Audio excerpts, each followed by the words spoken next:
Ella tenía un nuevo motivo de gratitud con Florentino Ariza, porque a raíz de las publicaciones infames, él había mandado a la justicia una carta ejemplar sobre la responsabilidad ética de la empresa y el respeto a la hora de la honra ajena.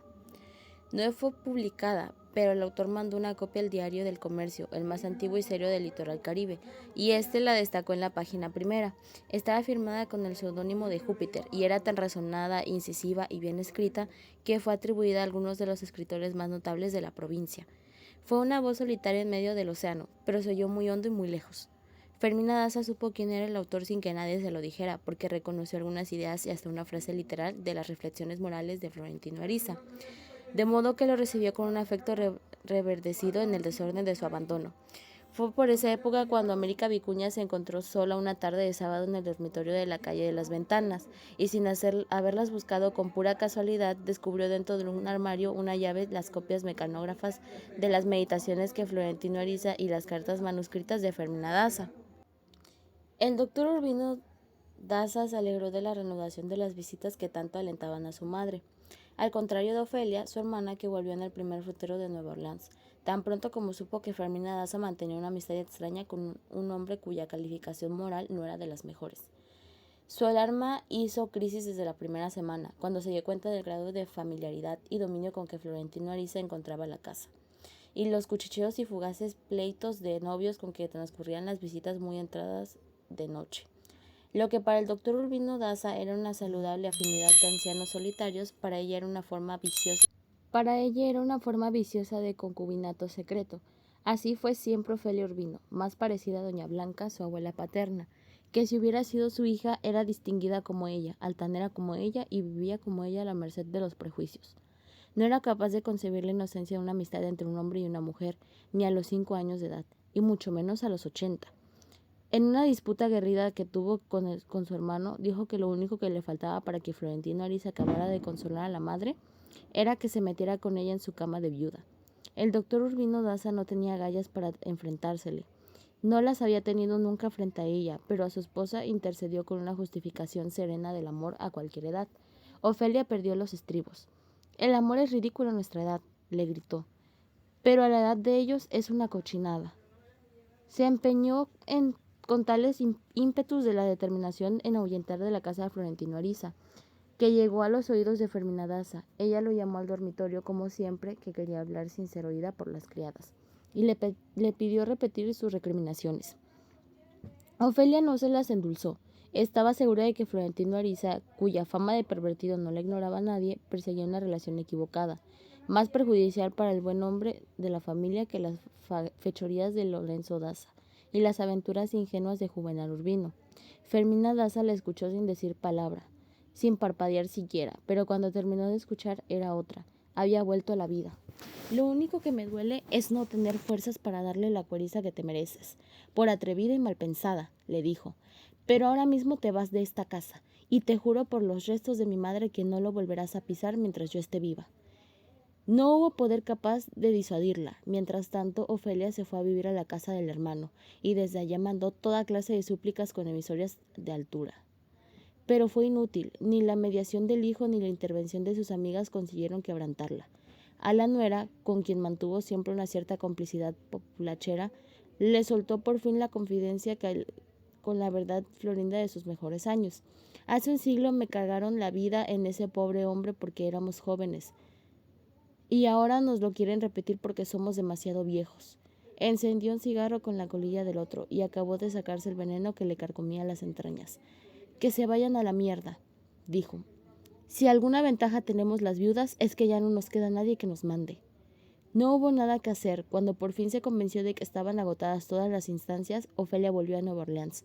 Lo único que logró de su madre fue que se despidiera de ella, y Fermina Daza aceptó después de muchas súplicas, pero sin permitirle que entrara en la sala. Lo había jurado por los huesos de su madre, que para ella, por aquellos días de tinieblas, eran los únicos que quedaban limpios. En alguna de las primeras visitas, hablando de sus buques, Florentino Ariza le había hecho a Fermina Daza una invitación formal para que fuera en un viaje de descanso por el río.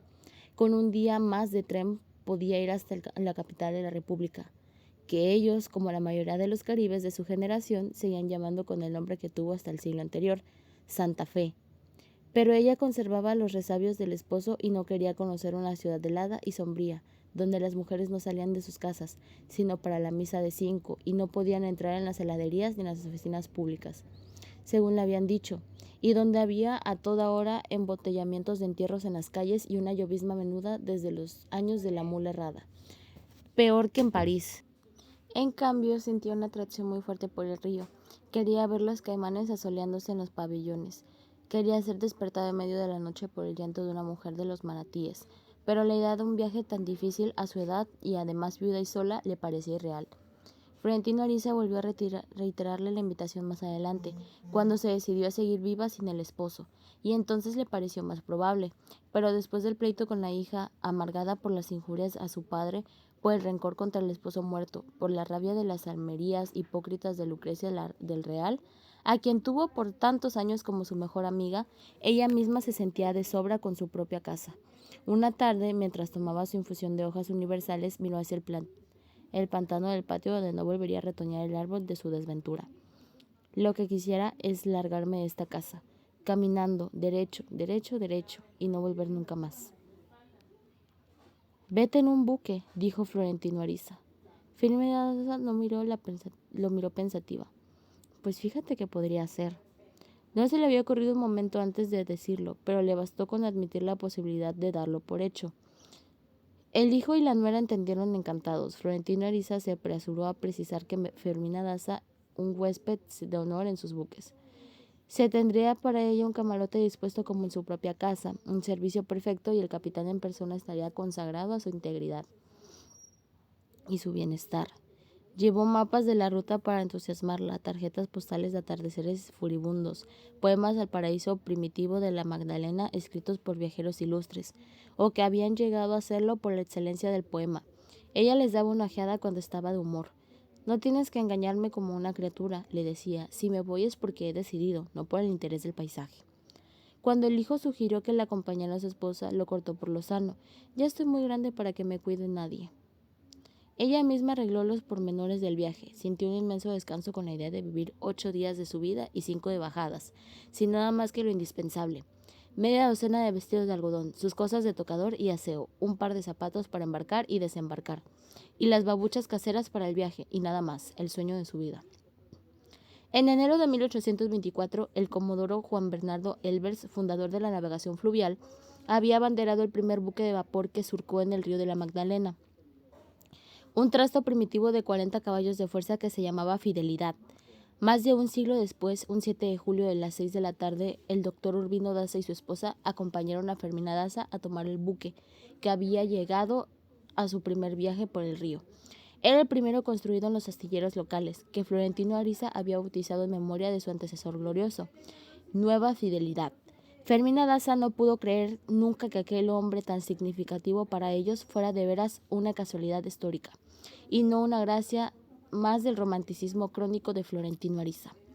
En todo caso, a diferencia de los otros buques fluviales antiguos y modernos, el Nuevo Fidelidad tenía junto al camarote del capitán un camarote suplementario, amplio y confortable, una sala de visitas con muebles de bambú de colores festivos, un dormitorio matrimonial decorado por completo con motivos chinos, un baño de bañera y ducha, un amplio mirador cubierto, muy amplio, con helechos colgados y una visión completa hacia el frente y los dos lados del buque, y un sistema de refrigeración silencioso que mantenía todo el ámbito a salvo del estruendo exterior y un clima de primera vista perpetua. Esta habitación de lujo, conocida como el camarote presidencial porque allí viajaban hasta entonces 3 presidentes de la República, no tenía un propósito comercial, sino que se reservaba para autoridades de categoría y para invitados muy especiales.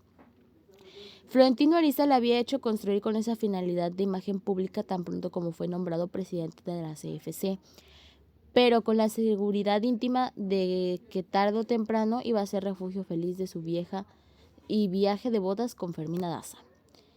Llegando el día, en efecto, ella tomó posesión del camarote presidencial con su condición de dueña y señora. El capitán del buque hizo los honores de a bordo del doctor Urbino Daza y su esposa, y Florentino Ariza la champaña y salmón ahumado.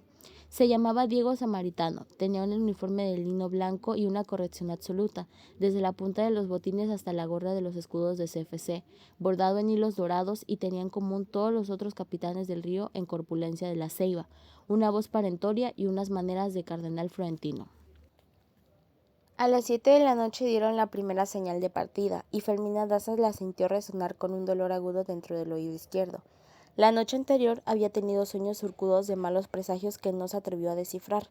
Muy temprano en la mañana se hizo llevar al cercano panteón del seminario, que entonces se llamaba el Cementerio de la Manga, y se reconcilió con el marido muerto, de pie frente a su cripta en un monólogo en el que soltó los justos reproches que tenía atragantados. Luego le contó los pormenores del viaje y se despidió hasta muy pronto. No quiso decirle a nadie más que se iba, como había hecho casi siempre que viajaba a Europa, pero evitaba las despedidas agotadoras. A pesar de sus tantos viajes se sentía como si este fuera el primero, y a medida que rodaba el día le aumentaban la zozobra. Una vez a bordo se sintió abandonada y triste y quería quedarse sola para llorar.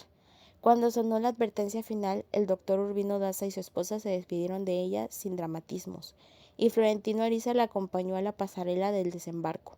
El doctor Urbino Daza trató de cederle el paso a continuación a su esposa, y solo entonces cayó en la cuenta de que también Florentino Ariza se iba de viaje. El doctor Urbino Daza no pudo disimular desconcierto. Pero de esto no habíamos hablado. Florentino Ariza le mostró la llave de su camarote con una intención demasiado evidente, un camarote ordinario en la cubierta común. Pero el doctor Daza no le pareció una prueba bastante de inocencia. Dirigió al esposo una mirada de náufrago, en busca de un punto de apoyo para su desconcierto, pero se encontró con unos ojos helados. Ella le dijo muy bajo, con voz severa: ¿Tú también? Sí, él también, como un hermano Ofelia. Pensaba que el amor tenía una edad en que empezaba a ser indecente, pero supo reaccionar a tiempo y se despidió de Florentino Ariza con un apretón de manos más resignado que agradecido. Florentino Ariza los vio desembarcar desde la barandana del salón, tal como lo esperaba y deseaba. El doctor Urbino Daza y su esposa se volvieron a mirarlo antes de entrar en el automóvil, y él los despidió de la mano. Ambos le correspondieron. Siguió con la barandana hasta que el automóvil desapareció en la polvoreada del patio de carga, y luego fue a su camarote a ponerse una ropa más adecuada para la primera cena a bordo, en el comedor privado del capitán. Fue una noche espléndida que el capitán Diego Samaritano condimentó con relatos suculentos de sus 40 años en el río, pero Fermina Daza tuvo que hacer un gran esfuerzo para parecer divertida, a pesar de que la última advertencia le dieron a las 8 y de que a esa hora hicieron bajar a los visitantes y levantaron la pasarela. El buque no zarpó mientras el capitán no terminó de comer y subió al puesto de mando a dirigir la maniobra. Fermina Daza y Florentino Ariza permanecieron asomados en el barandal de la sala común, confundidos con los pasajeros bulliciosos que jugaban a identificar las luces de la ciudad, hasta que el buque salió de la bahía y se metió por cañones invisibles y ciénegas salpicadas por las luces ondulantes de los pescadores, y desarrolló por fin a pleno pulmón en el aire libre del río Grande de la Magdalena. Entonces la banda irrumpió por una pieza popular de moda, hubo una estampida de gozo de los pasajeros y el baile se abrió en tropel. Fermina Daza prefirió refugiarse en el camarote. No había dicho una palabra en toda la noche, y Florentino Ariza la había dejado perderse en sus cavilaciones. Solo le interrumpió para despedirse frente al camarote, pero ella no tenía sueño, solo un poco de frío, y sugirió que se sentara un rato a ver el río desde el mirador privado. Florentino Ariza rodó los poltronos de miembro de la barandana, apagó las luces y le puso a ella sobre los hombros la manta de lana y se sentó a su lado. Ella enrolló un cigarro en la cajita que él llevaba de regalo. Lo enrolló con una habilidad sorprendente, lo fumó despacio con el fuego dentro de la boca sin hablar, y luego enrolló otros 2 sucesivos y los fumó sin pausas. Florentino Ariza se tomó sorbo a sorbo 2 termos de café cerrero. El esplendor de la ciudad había desaparecido en el horizonte, vistos desde el mirador oscuro en el río liso y callado y los pastizales de ambas orillas bajo la luna llena, se convirtieron en una llanura fosforescente. De vez en cuando se veía una choza de paja junto a las grandes hogueras en que anunciaban que allí se vendía leña para las calderas de los buques. Florentino Ariza conservaba recuerdos borrosos de su viaje de juventud, y la visión del río los hacía revivir por ráfagas deslumbrantes como si fuera de ayer. Le contó algunos a Fermina Daza, creyendo que podía animarla, pero ella fumaba en otro mundo. Florentino Ariza renunció a sus recuerdos y la dejó a solas con los suyos. y mientras tanto enrollaba cigarros y se los iba dando encendidos hasta que se acabó la caja. La música cesó después de la medianoche, el bullicio de los pasajeros se dispersó y se deshizo en susurros dormidos, y los dos corazones se quedaron solos en el mirador de sombras, viviendo al campo de los resuellos del buque. Al cabo de un largo rato, Florentino Ariza miró a Fermina Daza con un fulgor de río, la vio espectral con el perfil de estatua descodificado en un tenue esplendor azul, y se dio cuenta de que estaba llorando en silencio. Pero en vez de consolarla o esperar que agotara sus lágrimas como ella quería, se dejó invadir por el pánico. ¿Quieres quedarte sola?, preguntó. Si lo quisiera no te hubiera dicho que entraras, dijo ella. Entonces él extendió los dedos helados en la oscuridad. Buscó a tientas la otra mano en la oscuridad y la encontró esperándolo. Ambos fueron bastante lúcidos para darse cuenta, en un mismo instante fugaz, de que ninguna de las dos era la mano que había imaginado antes de tocarse, sino dos manos de huesos viejos. Pero en el instante siguiente ya lo eran. Ella empezó a hablar del esposo muerto en tiempo presente, como si estuviera vivo, y Florentino Ariza supo en ese momento que también a ella le había llegado la hora de preocuparse con dignidad, con grandeza, con unos deseos incontenibles de vivir. ¿Qué hacer con el amor que se le había quedado sin dueño? Fermina Daza dejó de fumar por no soltar la mano que él mantenía la suya. Estaba perdida en la ansiedad de entender, no podía concebir un marido mejor que el que había sido suyo, y sin embargo encontraba más tropiezos que las complacencias en la vocación de su vida. Demasiadas incomprensiones recíprocas, pleitos inútiles, rencores más resueltos. Suspiró de pronto. Es increíble cómo se puede ser tan feliz durante tantos años, en medio de tantas peloteras, de tantas vainas, carajo, sin saber en realidad si eso es amor o no. Cuando terminó de desahogarse, alguien había apagado la luna. El buque avanzaba en sus pasos contados, poniendo un pie antes de poner el otro, un inmenso animal de acecho. Fermina Daza había regresado a la ansiedad. Vete ahora, dijo. Florentino Ariza le apretó la mano, se inclinó hacia ella y trató de besarle en la mejilla, pero ella lo esquivó con su voz ronca y suave. Ya no, huelo a vieja. Le oyó salir en la oscuridad, oyó sus pasos en las escaleras, lo oyó dejar de ser hasta el día siguiente. Fermina Daza encendió otro cigarrillo, y mientras lo fumaba vio al doctor Juvenal Urbino en su atuendo de lino intachable. Su rigor profesional, su simpatía deslumbrante, su amor oficial, que le hizo una seña de adiós con su sombrero blanco desde otro buque del pasado. Los hombres somos unos pobres siervos de los prejuicios. Le había dicho él alguna vez. En cambio, cuando una mujer decide acostarse con un hombre, no hay talanquera que no salte, ni fortaleza que no derribe, ni consideración moral alguna que no esté dispuesta a pasarse por el fundamento. No hay Dios que valga. Fermina Daza siguió inmóvil hasta la madrugada, pasando en Florentino Ariza, no como el centinela desolado del parquecito de los Evangelios, cuyo recuerdo no le suscitaba ya ni lucecita de nostalgia, sino como era entonces, decrépito y rengo, pero real, el hombre que estuvo siempre al alcance de su mano y no supo reconocerlo. Mientras el buque le arrastraba desarrollado hacia el fulgor de las primeras rosas, lo único que ella le rogaba a Dios era que Florentino Ariza supiera por dónde empezar otra vez el día siguiente. Lo supo. Fermina Daza dio instrucciones al camarero de que la dejara dormir a su gusto, y cuando despertó había en la mesa una noche un florero con una rosa blanca, fresca, todavía sudada del rocío, y con ella una carta de Florentino Ariza con tantos pliegos como alcanzó a escribir desde que despidió de ella. Era una carta tranquila, que no trataba más que expresar el estado de ánimo que lo embargaba desde la noche anterior, tan lírica como las otras, tan retórica como todas, pero estaba sustentada por la realidad. Fermina Daza la leyó con una cierta vergüenza consigo misma por los galopes descarados de su corazón. Terminaba con el despido de que avisara al camarero cuando estuviera lista, pues el capitán los esperaba en el puesto de mando para mostrarles el funcionamiento del buque. Estuvo lista a las 11, bañada y olorosa a jabón de flores, con un traje de viuda muy sencillo de tamina gris, y recuperada por completo de la tormenta de anoche. Ordenó un desayuno sobre el camarero de blanco impecable, que estaba al servicio personal del capitán, pero no mandó el recado de que viniera a buscarla. Subió sola, deslumbrada por el cielo de nubes, y encontró a Florentino Ariza conversando con el capitán en el puesto de mando. Le pareció distinto, no solo porque ella lo veía entonces con otros ojos, sino porque en realidad había cambiado. En lugar de los atuendos fúnebres de toda la vida, llevaba unos zapatos blancos muy cómodos, pantalón y camisa de hilo con cuello abierto y manga corta y su monograma bordado en el bolsillo del pecho. Llevaba además una gorra escocesa, tenía blanca y un dispositivo de lentes oscuros superpuesto de sus eternos espejuelos de miope. Era evidente que todo era de primer uso y acababa de comprar a propósito para el viaje, salvo el cinturón de cuero marrón muy usado, que Fermina Daza notó al primer golpe de vista como una mosca en la sopa. Al verlo así, vestido para ella de un modo tan ostentoso, no pudo impedirle el rubor de fuego que le subió a la cara. Se ofuscó al saludarlo y él la ofuscó con la ofuscuración de ella. La conciencia de que se comportaban como novios la ofuscó más aún, y la conciencia de que ambos estaban ofuscados acabó de ofuscarlos hasta el punto de que el capitán samaritano lo advirtió con un trémolo de compasión. Los sacó del apuro explicándoles el manejo de los mandos y el mecanismo general del buque durante 2 horas.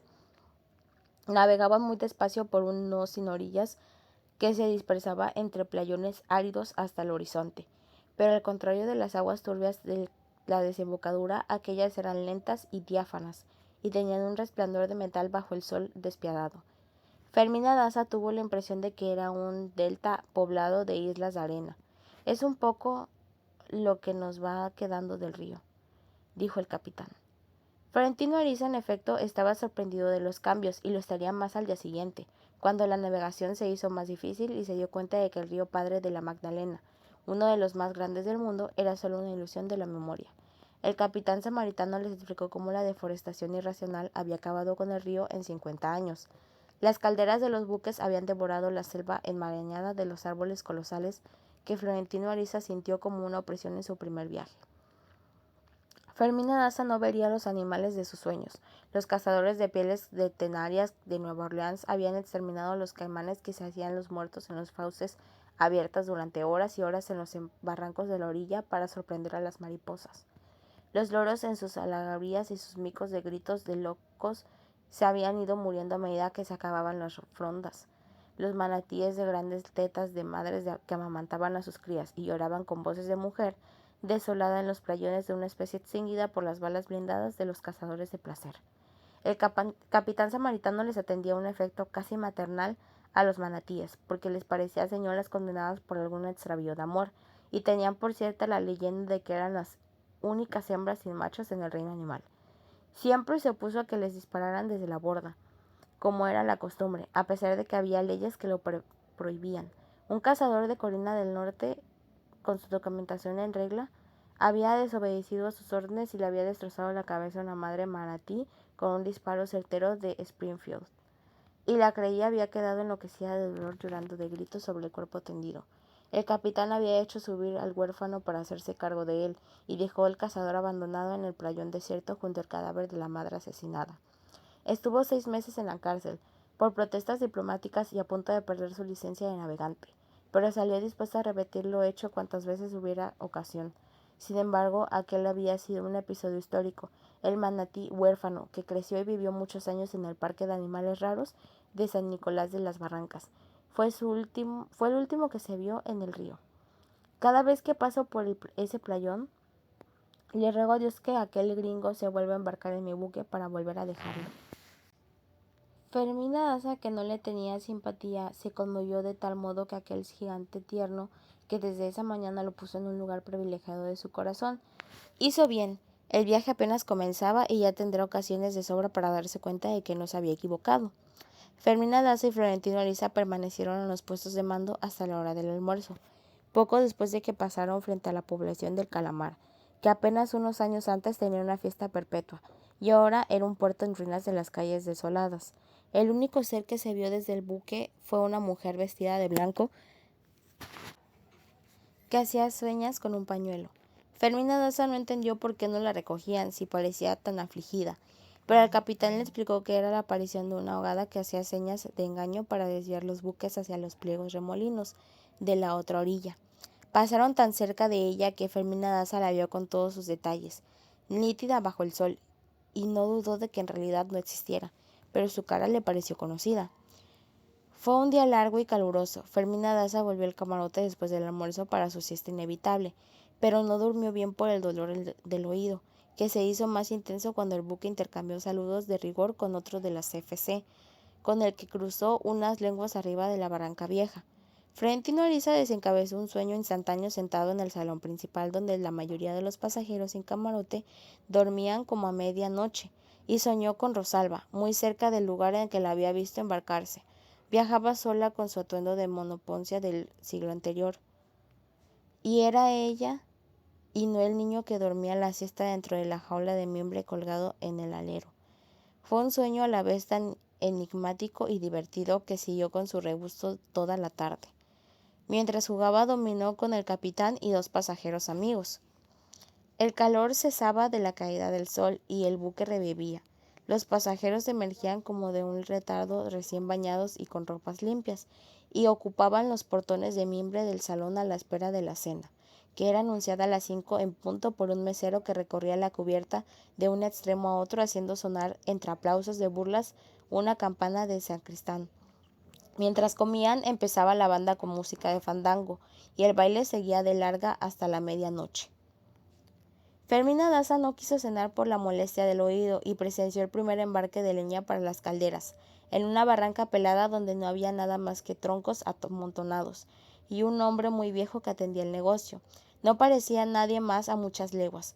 Para Fermina Daza fue una escala lenta y aburrida, impensable en los transatlánticos de Europa, y había tanto calor que se hacía sentir aún dentro del mirador refrigerado.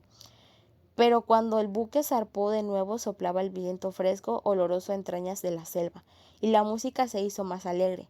En la población del sitio nuevo había una luz en una ventana de una sola casa, y en la oficina del puerto no hicieron una señal convenida de que había carga o pasajeros para el buque, de modo que éste pasó sin saludar.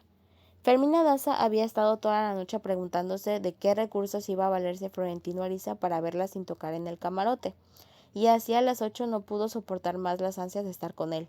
Salió al corredor con la esperanza de encontrarlo de un modo que pareciera casual, y no tuvo que andar mucho. Florentino Ariza estaba sentado en un escaño del corredor, callado y triste porque en el parquecito de los Evangelios, y preguntándose qué hacía desde más de 2 horas, cómo iba a ser para verla. Ambos hicieron el mismo gesto de sorpresa que ambos se habían fingido, y corrieron juntos la cubierta de la primera clase atiborrada de joven, la mayoría estudiantes bulliciosos que se agotaban cada cierta ansiedad en la última parranda de las vacaciones.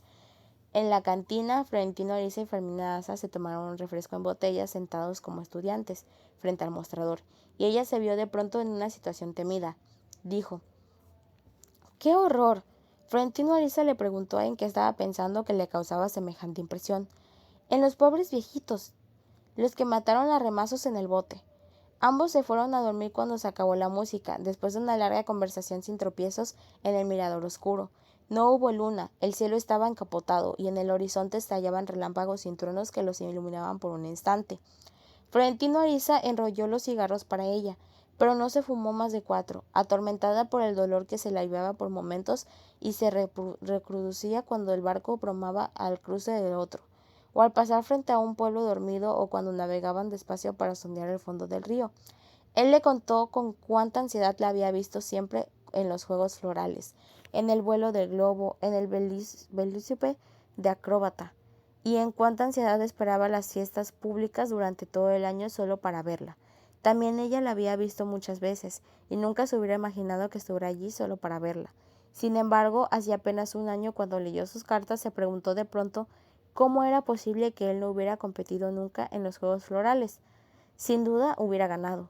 Florentino le mintió, solo escribía para ella versos para ella, y solo él los leía. Entonces fue ella la que buscó en su mano en la oscuridad, y no la encontró esperándola como ella había esperado la suya noche anterior, sino que la tomó de sorpresa.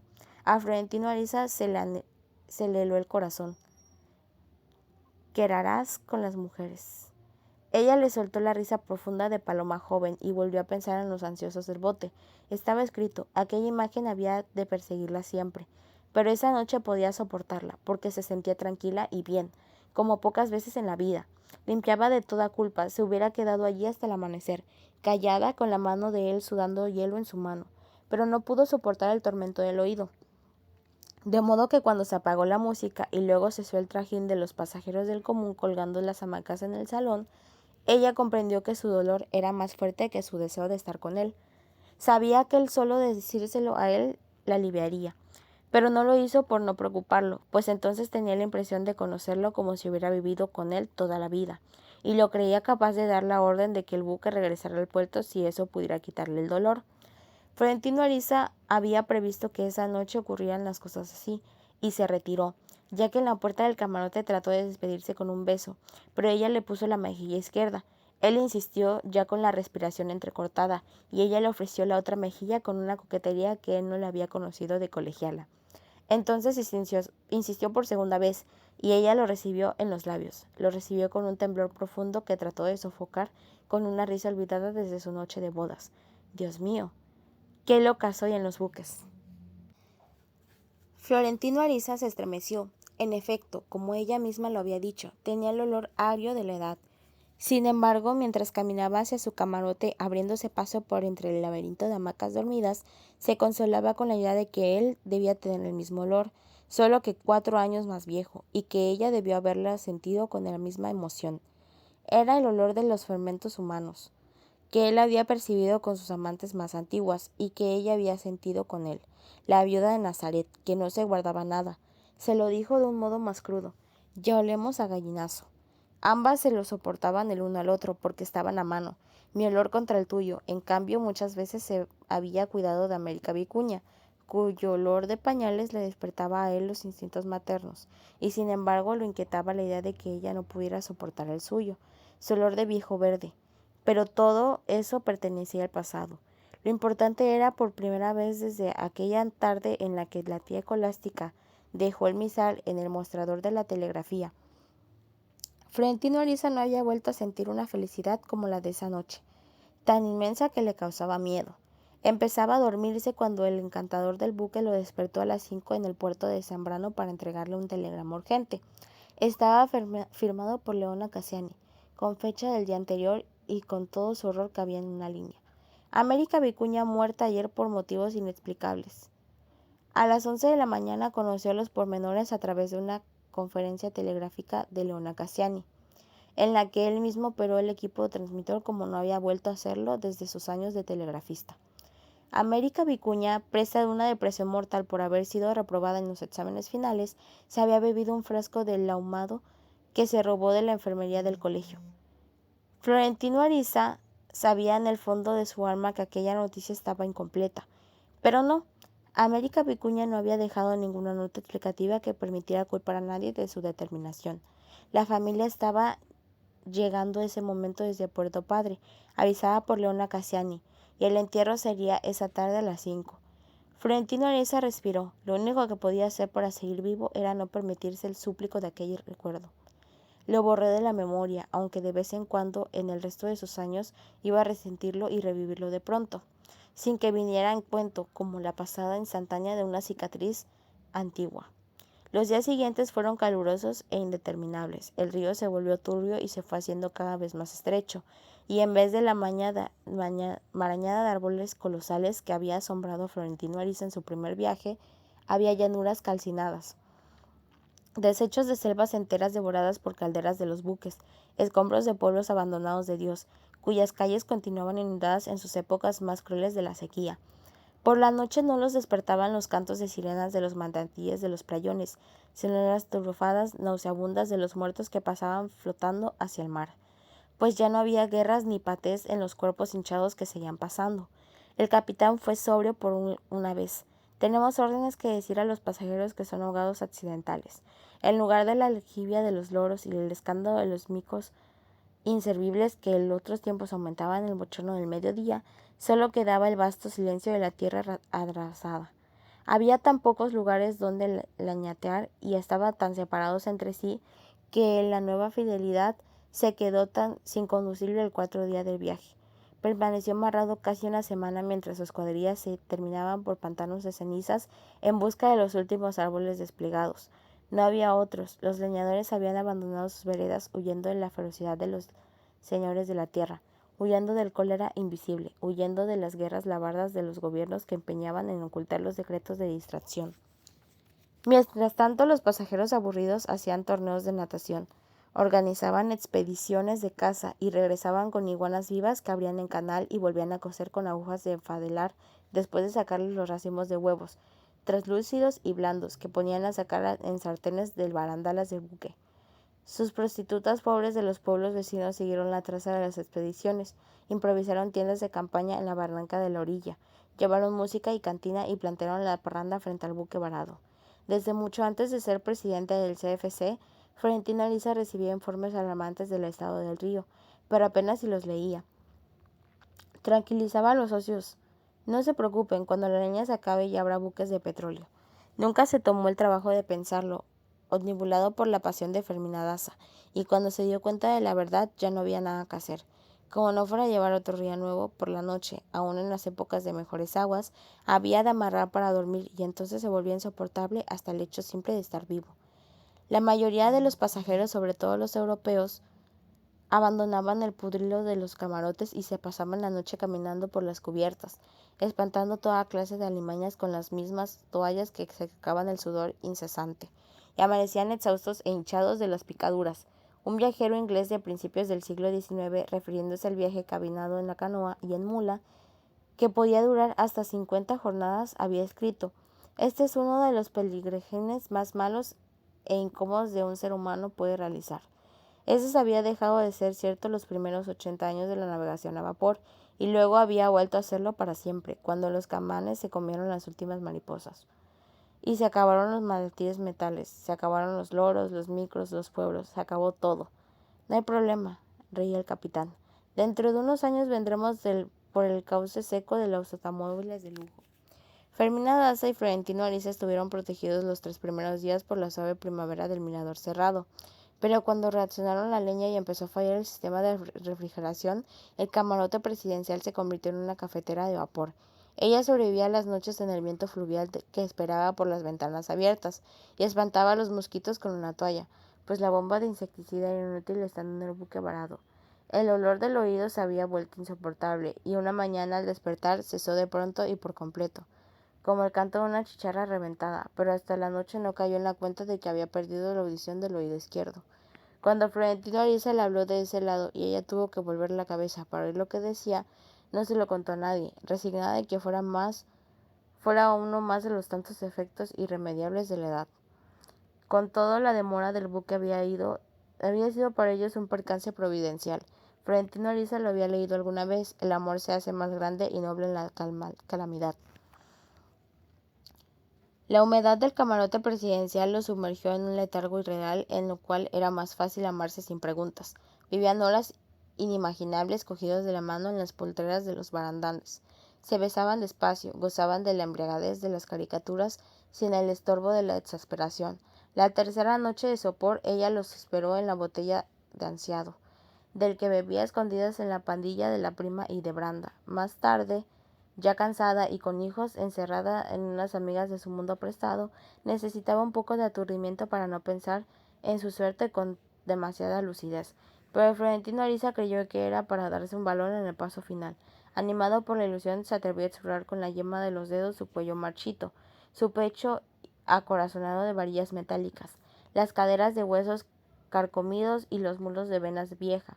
Ella no aceptó complacida con los ojos cerrados, pero sin estremecimientos, fumando y bebiendo a sorbos espaciados.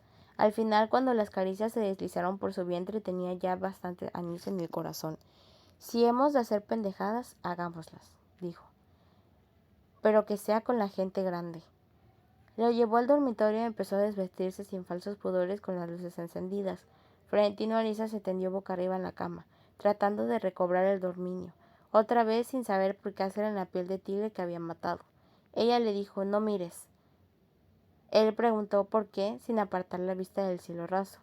«Porque no te va a gustar», dijo ella. Entonces él la miró y la vio desnuda hasta la cintura, tal como lo había imaginado. Tenía los hombros arrugados, los senos caídos y el costillar forrado de un pellejo pálido y frío, como el de una rana. Ella se tapó el pecho con la blusa que acababa de quitarse y apagó la luz. Entonces él se incorporó y empezó a desvestirse en la oscuridad, tirado sobre la cama y cada pieza que se quitaba, y ella se la devolvía muerta de risa. Permanecieron acostados boca arriba un largo rato, el más y más aturdido a medida que los abandonaron la embriaguez, y ella tranquila, casi abúlica, pero rogando a Dios que no le diera por reír sin sentido, como siempre que se le iba la mano en el anís, Conversaron para entretener el tiempo, hablaron de ellos, de sus vidas distintas, de la casualidad inverosímil de estar desnudos en el camarote oscuro de un buque varado, cuando lo justo era pensar que ya no les quedaba tiempo sino para esperar la muerte. Ella no había oído nunca decir que él tuviera una mujer, ni una siquiera, en la ciudad donde todo sabía inclusive antes de que fuera cierto. Se lo dijo de un modo casual y él lo replicó de inmediato sin un temblor en la voz. Es que me he conservado virgen para ti. Ella no lo hubiera creído de todos modos, aunque fuera cierto, porque sus cartas de amor estaban hechas de frases con esa que no valían por su sentido, sino por su poder de deslumbramiento. Pero le gustó el coraje con que lo dijo. Florentino Ariza, por su parte, se preguntó de pronto lo que nunca se hubiera atrevido a preguntarse. ¿Qué clase de vida oculta había tenido ella al margen del matrimonio? Nada le habría sorprendido, porque él sabía que las mujeres son iguales que los hombres en las aventuras secretas. Las mismas estrategias, las mismas inspiraciones súbitas, las mismas traiciones sin remordimientos. Pero hizo bien en no preguntarlo, en la época en la que las relaciones con la iglesia estaban ya bastante lastimadas. El confesor le preguntó sin que viniera a cuento de si alguna vez le había sido infiel al esposo, y ella se levantó sin responder, sin terminar, sin despedir y sin nunca más volvió a confesarle con ese confesor ni ningún otro. En cambio, la prudencia de Florentino Ariza tuvo una recompensa inesperada. Ella extendió la mano en la oscuridad, le acarició el vientre, los flancos, el pubis, casi lampiño, y dijo: «Tienes una piel de nene». Luego dio el paso final. Lo buscó donde no estaba, lo volvió a buscar sin ilusiones y lo encontró inerme. «Está muerto», dijo él. Le ocurrió siempre la primera vez con todas desde siempre, de modo que había sorprendido a convivir con aquel fantasma. Cada vez había tenido que aprender otra vez, como si fuera la primera. Tomó la mano de ella y se la puso en el pecho. Fermina Daza sintió casi una flor de piel de viejo, de corazón incansable latiendo con la fuerza, la prisa y el desorden de un adolescente. Él dijo: «Demasiado amor es tan malo para esto como la falta de amor». Pero lo dijo sin convicción. Estaba avergonzado, furioso consigo mismo, ansiado de motivo para culparla a ella de su fracaso. Ella lo sabía y empezó a provocar el cuerpo indefenso con caricias de burla, como una gata tierna golpeándose de la crueldad, hasta que él no pudo resistir más el martirio y se fue con su camarote. Ella siguió pensando en él hasta el amanecer, convencida por fin de su amor, y a medida que el anís la abandonaba en oleadas lentas, le iba invadiendo la zozobra de que él se hubiera disgustado y no volviera nunca. Pero volvió el mismo día, a la hora insólita de las 11 de la mañana, fresco y restaurado, y se desnudó frente a ella con una cierta ostentación. Ella se complació de verlo en plena luz, tal como lo había imaginado en la oscuridad, un hombre sin edad, sin piel oscura, lúcida y tensa como un paraguas abierto, sin más vellos que los muy escasos y lacios de las axilas y el pubis. Estaba con la guardia en alto, y ella se dio cuenta de que no dejaba de ver el arma por tiempo de quitarse la camisa de dormir que se había puesto cuando empezó la brisa del amanecer, y su prisa de principiante le causó a ella un estremecimiento de compasión, pero no le molestó, porque en casos como aquel no le era fácil distinguir entre la compasión y el amor. Al final, sin embargo, se sintió vacía.